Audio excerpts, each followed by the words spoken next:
Today I have in a beautiful, although kind of pricey release from Seiko. The watch is the 1968 Divers reinterpretation. This is the Save the Ocean limited edition.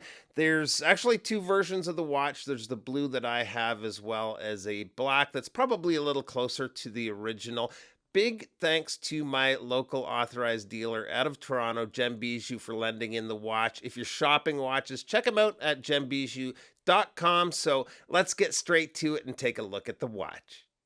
All right. Now, again, both the blue version I have and the black with gold gilt are limited editions. The black is limited to 600 and this to 1,300 pieces, which by Seiko standards is actually somewhat limited edition, especially the black. So back between 1966 and 1969, Seiko watches were used by the Japanese Antarctic Research Expedition, including the watch this is inspired by.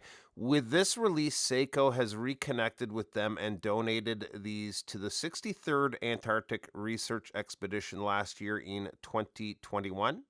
The dial on this one, which is reference number SLA055J1, is a beautiful blue textured fume dial. It's a really nice shade of blue that's meant to represent the Antarctic landscape.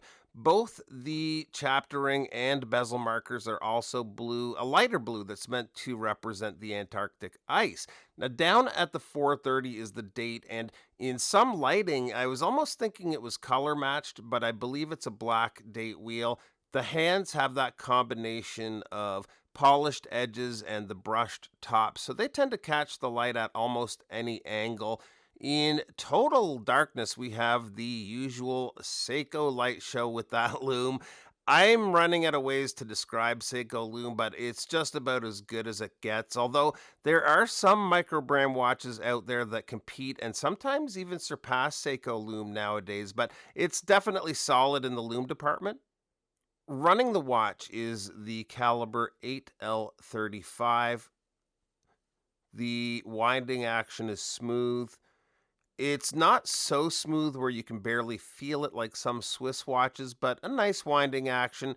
It's a 23 jewel movement beating at 28,800 vibrations per hour and with a power reserve of approximately 50 hours. It's a very high grade movement and is essentially an undecorated Grand Seiko 9S55.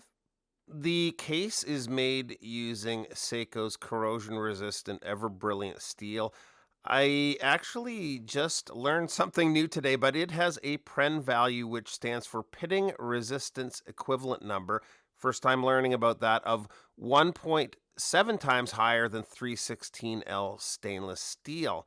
As far as the finish goes, the lines are razor sharp where the polish work meets the brushed sides, then goes back to a polished bottom.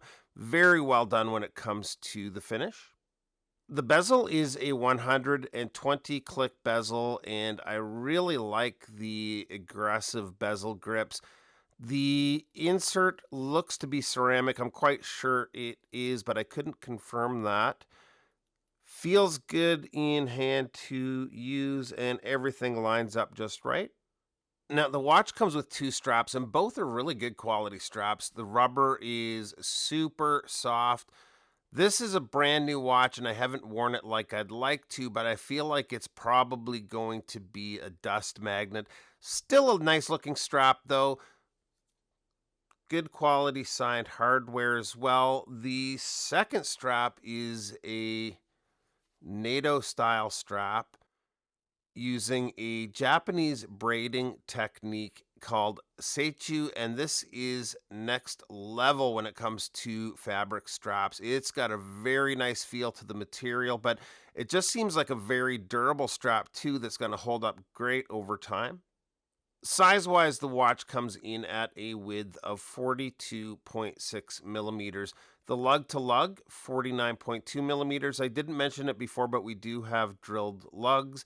The lug opening is 20 millimeters and the thickness is 13.2 millimeters, including the slightly domed sapphire crystal, which is treated with an anti-reflective coating. Water resist on the watch is 200 meters. And here it is on my 7.25 inch wrist. And man, this thing is sweet. The way the case design sits on wrist is almost perfect to me. Overall, it's a great watch. It's got a great movement, but the cost is a wee bit up there at 4,600 USD. I think that a lot of people won't be crazy about that kind of pricing. My big problem with Seiko is I love their watches, but just not so much the prices lately, although that can be said for a whole lot of other brands too. But that is it. Just a quick look, kind of an overview of the watch today. Appreciate you taking a few minutes to stop by, and we'll see you real soon. Bye bye.